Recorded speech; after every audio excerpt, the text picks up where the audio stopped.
প্রতিশোধ প্রতিশোধ প্রতিশোধ অনেক কিছুর হিসাব নিকাশ নেওয়ার কথা ছিল যে ভাই অস্ট্রেলিয়ার কাছ থেকে কিছু হিসাব নিতে হবে আমাদের।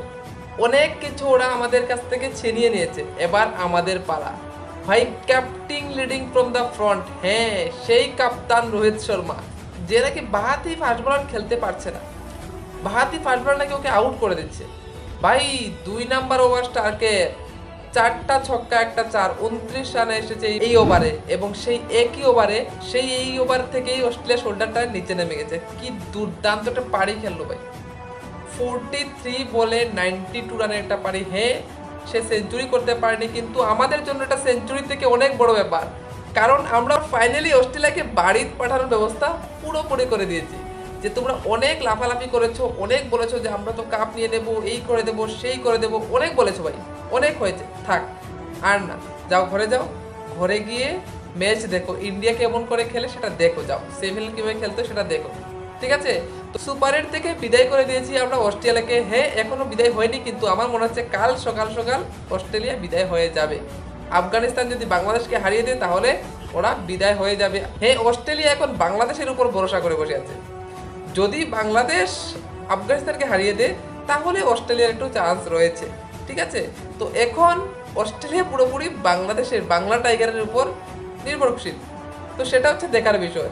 তারপর যদি আমি অন্য কথা বলতে যাই যে পুরো ম্যাচটা কি ঘটেছে, হ্যাঁ এমন না যে অস্ট্রেলিয়া ম্যাচটাতে ফাইট দেয়নি, আমরা দেখেছি অস্ট্রেলিয়া ম্যাচটাতে অনেক ফাইট দিয়েছে, এমন না যে ফাইট দেয়নি তা হয়নি, কিন্তু ফাইট দিয়েছে। কি আমরা অস্ট্রেলিয়াকে প্রথম ওভারে উইকেট একটা নিয়ে নিই, তারপর আমরা দেখতে পেলাম যেটা কেস, ইজি কেস ছেড়ে দিয়ে কে, হরদীপ সিং, তার দ্বিতীয় ওভারে সেই কেসটা সে ফেলে দেয়, এবং তারপর আমরা মিশেল মার্শ এবং ট্রাভিস হেড, সেই ট্রাভিস হেড যে এতদিন ধরে আমাদের ভোগাচ্ছে, সেই ট্রাভিস হেড আজকেও কিন্তু জ্বলে উঠলো, মনে হচ্ছিল আবার কি দিয়ে দেবে।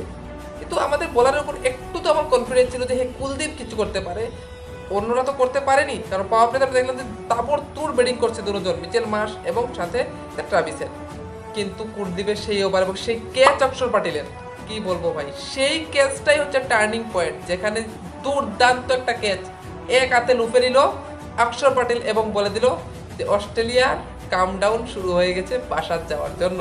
এবং সেই ক্যাচটা দুর্দান্ত ছিল, তারপর সে বোলিং করেও কিন্তু দুর্দান্ত বোলিং করেছে, রান দেয়নি, তারপর উইকেটও নিয়েছে। কি বলবো, অক্ষর পাটিল, কুলদীপ যাদব, তারপর আমরা দেখতে পেলাম বুমরা আবার ছন্দে ফিরে আসছে, তারপর আমরা দেখতে পেলাম আবারও হরদীপ সিং এর সেই স্পেল, সবগুলা বলার পরে যেভাবে বোলিং করেছে, জান লাগিয়ে দিয়েছে যে অস্ট্রেলিয়াকে হারাতে হবে, রিভেঞ্জ নিতে হবে, বদলা নিতে হবে, যে কোনো উপায়ে অস্ট্রেলিয়াকে হারাতেই হবে, ঠিক আছে? সেই যে একটা ভাবনা নিয়ে ইন্ডিয়ায় মাঠে নেমেছিল, প্রত্যেকটা সময় সেই অ্যাগ্রেশন নিয়ে নেমেছিল, সেই অ্যাগ্রেশনের অবসান ঘটলো এবং ইন্ডিয়া ফাইনালি অস্ট্রেলিয়াকে হারিয়ে বললো যাও বাসায় যাও, এবং কাপ এবার আমাদের থেকে কেউ নিতে পারছে না। হ্যাঁ ইন্ডিয়া যে ডেডিকেশন নিয়ে খেলছে, যেভাবে খেলছে, হোক প্রত্যেকটা বোলার, প্রত্যেকটা ব্যাটসম্যান যে ফর্মে রয়েছে আর যেভাবে খেলছে, আমি বলে দিচ্ছি ভাই এইবার ইন্ডিয়ার কাছ থেকে কাপ নেওয়া এত সোজা হবে না, যেটা আমি লিখে দিচ্ছি। এইবার আমার ইন্ডিয়ার প্রচণ্ড কনফিডেন্স রয়েছে, প্রচণ্ড, জানি না কেন, কিন্তু আমার এইবার ইন্ডিয়ার উপর প্রচণ্ড কনফিডেন্স রয়েছে।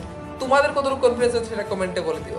হ্যাঁ আমি জানি ইংল্যান্ড ছোটো দল নয়, সাউথ আফ্রিকা এবং যেই টেবিলে আসুক না কেন দলগুলো কিন্তু ছোটো নয়, তারপরেও বলছি আমার নিজের দলের উপর আমার একটা কনফিডেন্স রয়েছে যে এই দলটা এবার কাপ জিততে চলেছে, এবং ভালো দুর্দান্ত পারফরমেন্স রয়েছে ভাই, দুর্দান্ত। আর ক্যাপ্টেনে আজকে যা খেলেছে ভাই রোহিত শর্মা, ওহ কি ব্যাটিংটা না করলো, অস্ট্রেলিয়াকে এইভাবে ধুয়ে দিবে আমি তো ভাবতে পারিনি। এত মার মেরেছে ভাই, ওর ভিতরে যে জ্বালাপুরা ছিল ওগুলো একদম বের করে দিয়েছে ব্যাটের সাহায্যে। কি মারটা না মারলো, কি সফট হ্যান্ডেড মারলো ভাই, দুর্দান্ত।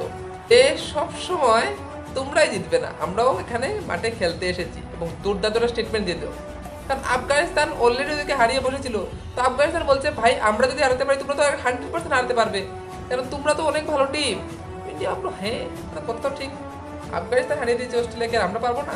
পারবো ভাই, এলে আমরাও করে দিয়েছি, যা এখন তোমাদের পালা, তোমরা যাও এবার সেমিফাইনালে, এবার বাংলাদেশকে হারাও এবং সেমিফাইনালে যাও।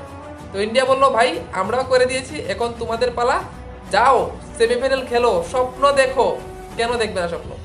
তো সেটা বলে দিল আফগানিস্তানকে, যদি আফগানিস্তান জিতে যায় বাংলাদেশের বিপক্ষে, তো আফগানিস্তান যদি সেমিফাইনালে যায় সেটা সব থেকে ব্রেকিং নিউজ ভাই, আফগানিস্তানের জন্য সব থেকে বড় খবর যে আফগানিস্তান চলে যাচ্ছে টি-20 ওয়ার্ল্ড কাপের সেমিফাইনালে। কেউ কি ভেবেছিল যেটা হবে? আমি বলেছিলাম যে এবার আমি আফগানিস্তানকে অনেক উঁচুতে রাখতে চাই, কারণ আফগানিস্তান টিমটা ডেঞ্জারাস। আমার ভিডিও তুমি খুলে দেখতে পারো। ঠিক আছে?